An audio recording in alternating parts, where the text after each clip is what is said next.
ایک مسجد کے اندر نورانی چہرے والے بزرگ بیٹھے ایک لڑکے سے کہہ رہے تھے کہ اے بیٹا، اللہ تعالیٰ سے ڈرتے رہا کرو۔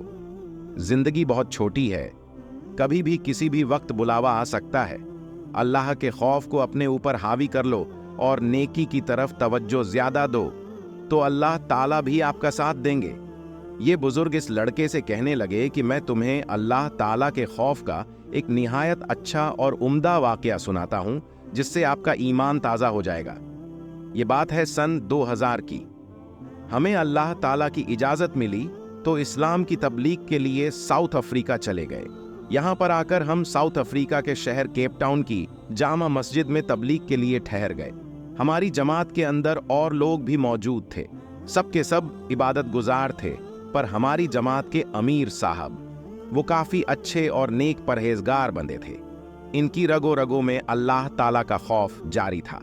دین کی تبلیغ کا جذبہ ان کے اوپر اتنا حاوی تھا کہ یہ ہر وقت امت کے ہر فرض کی اصلاح کے لیے لگے رہتے تھے۔ ان سے جتنا ہو سکتا یہ لوگوں تک اللہ تعالیٰ کا پیغام پہنچاتے رہتے تھے۔ ان کو جب بھی موقع ملتا کہ کوئی بھی بھٹکا ہوا انسان صحیح راستے پر آ جائے، یہ ان کو اللہ تعالیٰ اور اس کے رسول صلی اللہ علیہ وسلم کی باتیں سنا کر اپنا فرض پورا کر لیتے تھے کہ کیا پتہ کوئی بھٹکا ہوا انسان واپس اپنی زندگی کو سنوارنے کے لیے اسلام کے راستے پر چل پڑے اور وہ بندہ جہنم کی آگ سے بچ کر جنت میں جانے والا بن جائے۔ ایک دن ہم گشت پر معمول کے مطابق چل پڑے۔ ہم چند لوگ تھے۔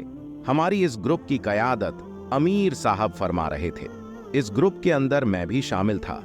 رات کا وقت تھا۔ ہم ایک نائٹ کلب کے پاس سے گزر رہے تھے تو وہیں پر امیر صاحب نے نائٹ کلب کے اندر جانے کا ارادہ کر لیا اور ہم سے کہنے لگے کہ ہمیں اس نائٹ کلب کے اندر جا کر اللہ اور اس کے رسول صلی اللہ علیہ وسلم کی اطاعت کی دعوت دینی چاہیے تاکہ ہم اسلام کا پیغام ان لوگوں تک بھی پہنچا سکیں۔ کیا پتہ یہ بھٹکے ہوئے لوگ اسلام کی طرف آ کر اپنی زندگی کو سنبھال لیں۔ اب کچھ لوگوں نے امیر صاحب سے اس گندے اور بے حیائی والے اڈے کے اندر جانے سے انکار کر دیا اور امیر صاحب ہمیں اپنے ساتھ لے کر اندر چلنے لگے اور خصوصاً تاکید کی کہ اپنی نظریں نیچی رکھنا اور ہم سے فرمایا کہ استغفار پڑھتے رہنا اور اللہ تعالیٰ سے مدد فرماتے رہنا۔ اگر کوئی بنا خوشگوار واقعہ گزرے تو آپ اس پر رد عمل نہیں دینا بلکہ صبر کرنا۔ اب ہم جیسے ہی نائٹ کلب کے اندر داخل ہوئے تو یہاں پر معمول کے مطابق رش نہیں تھا۔ لوگوں کا ہجوم بہت کم تھا۔ یہاں پر چند لوگ اور نائٹ کلب کا مالک موجود تھا۔